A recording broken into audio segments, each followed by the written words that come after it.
rate for the fourth straight time. South Korea's largest electric power company wins a deal to take part in building a nuclear power plant in Egypt. This is looked to provide momentum for earning more contracts in other countries. August 24th is Ukraine's Independence Day.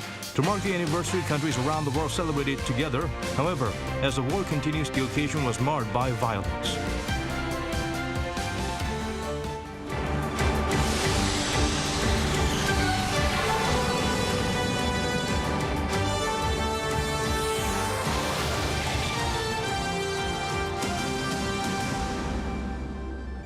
Hello and welcome to our newscast. I'm Daniel Che, here to bring the latest. Let's begin with our top story. For the first time in history, the nation's central bank announced a fourth straight rate hike. Key policy interest rate is raised to 2.5%, part of efforts to rein in soaring inflation and prevent capital outflows. Ji-young starts us off. For the first time ever, the Bank of Korea has adjusted its interest rate upward 4 times in 4 straight meetings. In a monetary policy meeting on Thursday, the Bank of Korea decided to hike its key interest rate to 2.5%, up 1/4 percentage point. The central bank took a 50 basis point increase in July, the so-called big step, its largest single increase. The government has been pursuing a tighter monetary policy since August last year amid growing global inflationary pressure. In line with that, one of the main reasons for Thursday's decision was the need to rein in the country's inflation, which is running at a near 24-year high. We find a gradual increase of 25 basis points appropriate. Because inflation is expected to remain high at around 5 to 6%, we believe continued interest hikes are needed in order to curb high prices and expected inflation. The bank is also seeing faster inflation this year, with a forecasted rate of 5.2%, the highest forecast since 1998. Also, with Thursday's decision, South Korea's interest rate is now on par with that of the U.S. With the Fed's aggressive rate hikes, South Korea's currency has dropped to a level not seen since the aftermath of the global financial crisis. The governor said the 25 basis rate hike is expected to alleviate the weakening of the country's currency against the dollar, but another major rate hike is expected by the Fed. In the past, at the most, there was about a 2% gap between South Korea's and U.S. interest rates.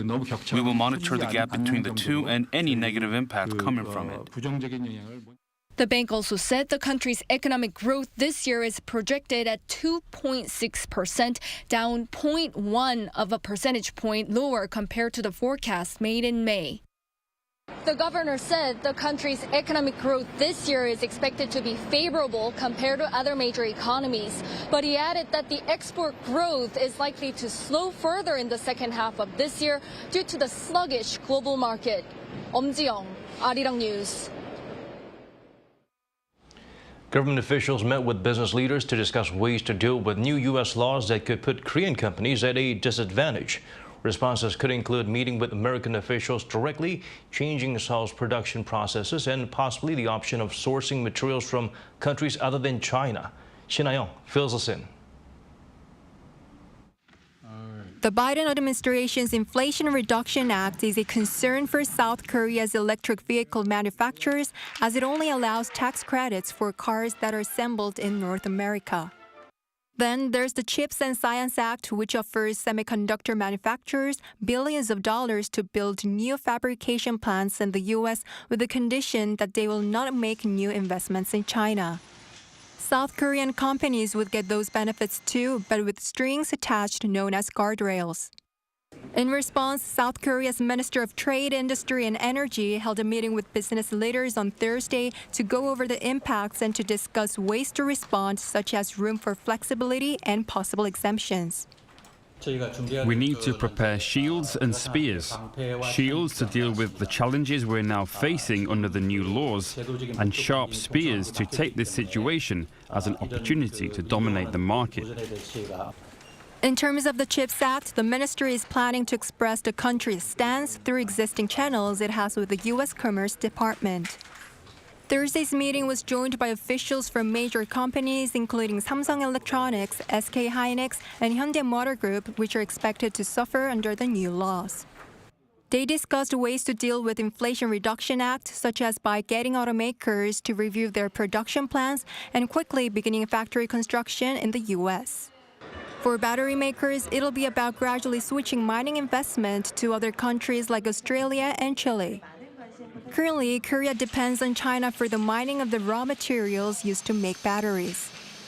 Minister Lee Chang-yang added that South Korea's response has been the fastest among other countries that are expected to feel the effects of the new U.S. laws. As part of the efforts, the ministry official will visit the U.S. for a high-level consultation on the laws with Washington before the end of August, while the trade minister is planning to visit in September. 신하영, Arirang News. South Korea's largest electric power company, Korea Hydro & Nuclear Power, has won a deal to take part in building the Daba nuclear power plant in Egypt. The government said Thursday that KHNP signed the $3 billion contract with ASC, a subsidiary of Russia's nuclear giant Rosatom, for the construction of 4 turbine reactors for the African nation's first nuclear power plant, roughly 350 kilometers away from Cairo. This is the first such order inked by South Korea since its winning of the Baraka nuclear power plant in 2009, and the first of the 10 orders abroad the Yoon administration pledged to win by the year 2030.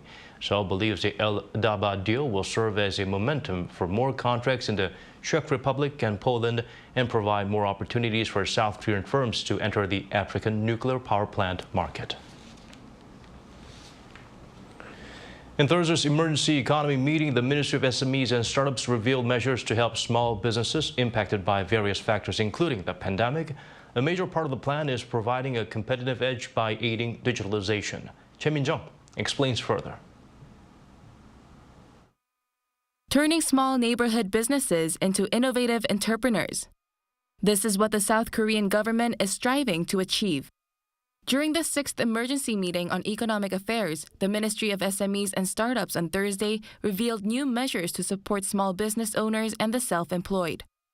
The ministry's immediate plan is to help businesses recover to pre-pandemic levels. This is mainly done by supporting businesses that have shut down and helping owners get back on their feet. The government says it will subsidize costs for shutting down businesses and provide psychological treatment and legal advice for those in need. Around $22 billion will be used to help owners of failed businesses start a new business. And more than $43 billion will be injected to ease the burden of high-interest loans. These owners will also be able to consult with experts and receive training. The ministry also plans on increasing the number of national shopping events like the Korea Sale Festa to boost consumption. The long-term plan is to foster entrepreneurship and market competitiveness for small business owners. In order to do that, the government says it will improve the digital infrastructure to ensure owners keep up with the fast-changing society. Small businesses and traditional markets will also be able to make use of smart technologies and online platforms to boost sales. The Minister of SMEs and Startups, Lee Young, paid a visit to a traditional market to take part in selling a product through live commerce. In addition, small businesses will now be able to receive the same benefits even if their business grows in size. Businesses were previously no longer considered small if their sales or the number of employees reached a certain level. But now, the number of workers will no longer be a factor in determining the size of a business. And lastly, the ministry has vowed to ramp up measures to boost small neighborhoods by promoting cooperation between small business owners and local citizens. The minister said the government aims to change the public's perception that people start small businesses just to make a living. He promised to bring visible improvements within 3 years and transform small business owners into innovative entrepreneurs who bring joy to life. Choi Min-jung, Arirang News. The nation's COVID-19 tally remained above 100,000 for the 3rd straight day. More than 100 related deaths were reported for the first time since April. Authorities urge people with underlying health conditions and those seen as high risk to get a second booster shot. Jung Eun-ju brings the updates. South Korea's new daily COVID-19 infections stayed above 100,000 for the 3rd consecutive day on Thursday. amid concerns over a resurgence of Omicron subvariants. The Korea Disease Control and Prevention Agency reported 113,371 new cases, while the number of severely ill patients came down from 573 to 566. The number of COVID-19 related deaths, however, continues to increase, with 108 deaths announced on Thursday. This is the first triple-digit death toll since April 29th, and even includes one death of a child under the age of 9. Authorities continue to remain on high alert, as they had previously said they expect the number of COVID-19 deaths and critically ill patients to increase for the next 2 to 3 weeks, even if the number of daily infections decreases. Health authorities are urging the immunocompromised and high-risk individuals to receive a fourth vaccination, citing a report that shows these people are more prone to COVID-19-related deaths. The KDCA said Thursday that only 37.5% of the 1.4 million registered as immunocompromised have received a fourth COVID-19 shot. Meanwhile, the World Health Organization reported on Wednesday that South Korea had the second highest number of new confirmed cases between August 15th and the 21st, up by 2% from the previous week. This follows Japan, which saw a 6% increase. Though the number of new cases and deaths had decreased worldwide over the past week, the WHO added that actual figures may be higher, as many countries have reduced testing or monitoring for COVID-19. 정은주, Arirang News. A few weeks after declaring victory over COVID-19, North Korea reported 4 new cases of what it dubs fever. It's unclear why the regime would be so public about the developments after making the triumphant announcement. Some experts believe as these new cases are near the Chinese border, it might be a warning to people in the area. Han Sang-woo provides a deeper analysis. On Thursday, North Korea's state-run Korean Central News Agency reported 4 new cases of what they've been calling a fever that were detected 2 days earlier in Yanggangdo province. Which is the border area between North Korea and China. So there's some kind of a smuggling. Allegedly, there are smuggling between these two countries. So I think North Korean government has given some kind of warning to the North Korean people. At the same time, some Chinese people that shouldn't have this kind of smuggling. The North Korean report said officials immediately locked down the area and mobilized teams to carry out tests and find the cause of the illness. It was on August 10th that Kim Jong-un declared victory over COVID-19 and lifted the regime's emergency virus measures, only 3 months after the regime first admitted it had an outbreak. Some experts say admitting a few cases could lend some credibility both to the North's claims of victory and its virus response. By revealing these new cases, Pyongyang's blending a sense of reality to its victory declaration, and at the same time showing the world that despite easing regulations a notch, it still has a system in place to handle a few infections. The regime's also pointing out people near the border with China and down south near South Korea should always stay alert. Meanwhile, an official at South Korea's Unification Ministry told reporters Thursday that there's still the possibility of a resurgence of the virus in North Korea. The official reiterated that South Korea is still willing to provide medical aid should the regime respond to its repeated offers. Han Sang-woo, Arirang News.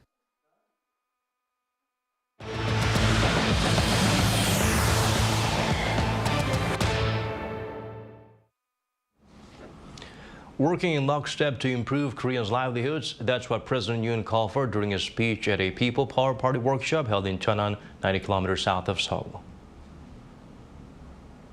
좋지 않은 이런 성적표와 또 국제적인 여러 경제 위기를 이런 상황에서 우리 정권이 출범했지만 이제 더 이상은 국제 상황에 대한 핑계나 또 전 정권에서 잘못한 것을 우리가 물려받았다는 핑계도 더 이상은 이제 국민에게 통하지 않는다고 생각합니다.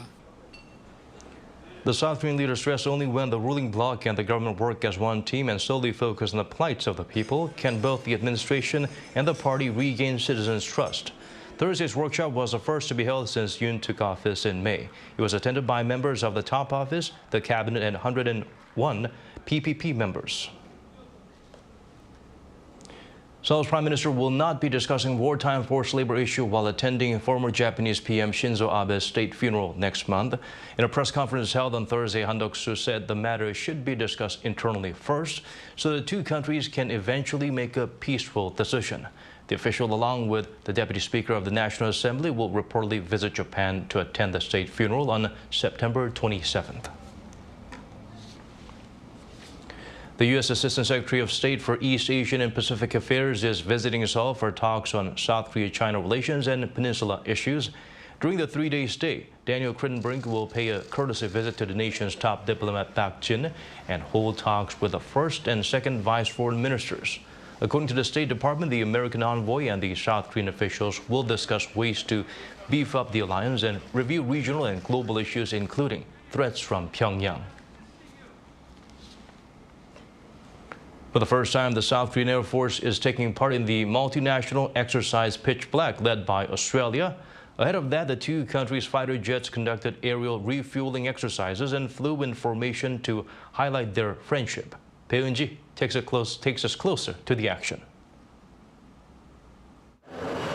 A South Korean warplane receives a mid-air refuel from an Australian tanker aircraft. South Korea's KF-16s and Australia's F-35As also fly side by side.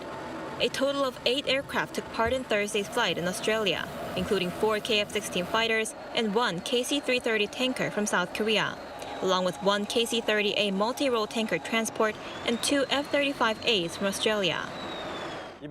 Through today's flight and by conducting training that involved refueling from the Australian tanker, we were able to confirm the outstanding interoperability of the two countries' air forces. The aim was to enhance operational capability ahead of a multinational maneuver called Exercise Pitch Black. This is the first time that South Korea has decided to take part in the biennial exercise led by Australia. Last week, South Korea sent a group of 6 KF-16 fighter jets and 1 KC-330 multi-role tanker transport, along with around 130 military personnel. During the exercise, the KF-16s will be refueled by the tanker, making it the first time for South Korea to refuel one of its own aircraft in midair in an overseas exercise.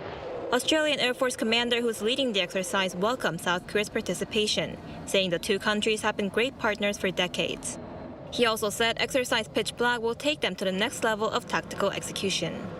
The friendship flight is symbolic, and really it's the kind of activity or interoperability that we'll actually be doing every day on this activity between Australia, the ROCAF and the other 15 nations that are here. And that'll just signal the depths of technical compatibility we're trying to achieve. This year, Exercise Pitch Black will be joined by 17 countries, including the U.S., the UK, and Japan. The South Korean Air Force will take part from next Monday through September 7th. Bae Eun-ji, Arirang News. August 24th is Ukraine's Independence Day, marking the day it decided to split from the Soviet Union. Countries around the world celebrated the historic anniversary, but as the war continues, it was a somber occasion marred by violence. Lee Hyun has the latest. The streets of Kyiv on Ukraine's 31st Independence Day were relatively quiet. Ukraine banned large gatherings and events over fears that Russia could target them. The U.S. had also warned any of its citizens still in the country to leave. But in other parts of the world, people sent congratulations to Ukraine in their own way. In Lithuania, a techno concert was organized by Ukrainian DJs to celebrate Ukraine's independence. People ask why we use a rave as a protest form or a symbol of freedom, and I think it's really obvious when you see people dancing freely, expressing themselves. That's exactly what Putin hates, and that's what he's scared of. So that's what we're doing. Thousands of Ukrainians observed the holiday in Berlin too, where there was a freedom parade through the German capital. Today is Ukraine's Independence Day, and that's why we are all here today, to show the entire world that we are independent and that we are fighting for it. However, the 31st anniversary was darkened by a missile strike on an eastern Ukrainian train station, which killed at least 25 people. The deputy head of the president's office said the dead included 2 children too. In a video addressed to UN Security Council, Ukrainian President Volodymyr Zelensky warned the country's invaders regarding the attack. We will definitely make the occupiers pay for everything they have done. We will, without any doubt, evict the invaders from our land. No trace of this evil will remain in our free Ukraine. Meanwhile, fresh military support for Ukraine was announced on the same day. British Prime Minister Boris Johnson made an unexpected visit to Kyiv on Wednesday and pledged to provide further military aid worth $63.5 million. This will include unmanned surveillance and missile systems. U.S. President Joe Biden also announced $3 billion in fresh military aid to support the people of Ukraine who are fighting, he said, to defend their sovereignty. Lee Hyun, Arirang News. Back here in the nation, the Culture, Sports and Tourism Committee of South Korea's National Assembly approved a revised bill that will allow domestic streaming services to set their own age ratings for content. The aim is to boost competitiveness against overseas services like Netflix. Normally, movies and television shows have to go through an evaluation process with the Korea Media Rating Board before release on domestic streaming platforms. An increase in the amount of rating requests caused release date delays, negatively impacting local streaming platforms. The bill will be put to discussion on a plenary session on August 30th. The Korean International Art Fair is on at Incheon Airport. Some 60 NFTs and new media artworks are on display for incoming travelers. This exhibit is a preview of the biggest art fair in Asia to be held in Seoul next month. Kim Hyun-sung has the full story. Incheon International Airport is where most visitors get their first glimpse of Korea when arriving in the country and their last look at the country when leaving. Now, to give a good lasting impression, for the next month or so, Incheon International Airport is going to be displaying a range of artworks, but not just any art, cutting edge and futuristic art. Around 60 pieces of art are displayed along the first floor of Terminal 1. They're mostly NFT artworks, pieces that combine art with new media. The airport has partnered up with the Galleries Association of Korea to bring the Korean International Art Fair to this unconventional venue. We put together this exhibition to show you that Incheon International Airport is not just a place to get on and off a plane, but a cultural and artistic hub that not just represents Korea, but also the world. Some of the most famous NFT works are here, like art by Korean illustrator Mr. Mi-sang. But Incheon Airport is only the beginning, a sneak peek of what's coming in September. 3 major art fairs will take place then, on a scale unheard of in Asia. Korea-U.S. Seoul, Korea-U.S. Plus, and Frieze Art Fair are all opening up in Seoul City. Some 350 galleries from all over the world are coming together. And for Frieze, a distinguished art magazine based in London, it's the first time that it's bringing its art fair to Asia. We're garnering a lot of international attention, and with this art fair, we hope that Seoul can secure its place as Asia's art hub. For art fans who want to see more new media art from emerging artists like the ones displayed in Incheon Airport, and works from some of the biggest names in the contemporary art scene, Seoul is the place to be this September. Kim Hyun-sung, Arirang News.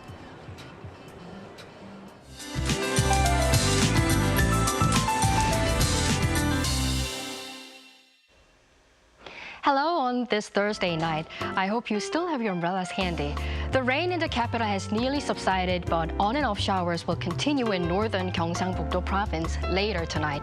The amount won't be much, with only 5 millimeters expected.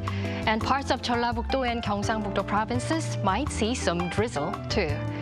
Tomorrow it's going to be overcast across the country with lows similar to or slightly below the seasonal average, falling down to 21 degrees Celsius in Seoul and Gwangju, and even below 20 degrees in Daejeon, Chuncheon, and Gyeongju. But temperatures will be soaring in the afternoon, climbing up to 29 degrees in Seoul and Daejeon. The gaps between readings will be in the double digits in some regions, so stay healthy during the seasonal transition period between summer and autumn.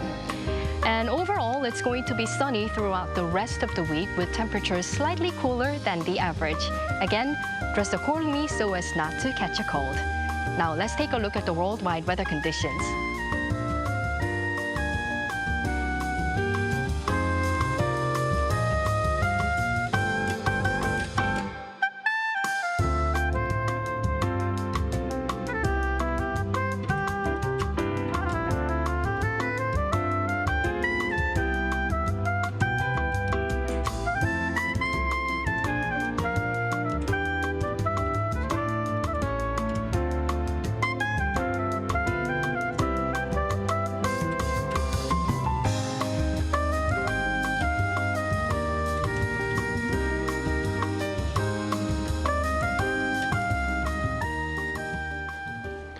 And that's all from us. As always, thank you for watching.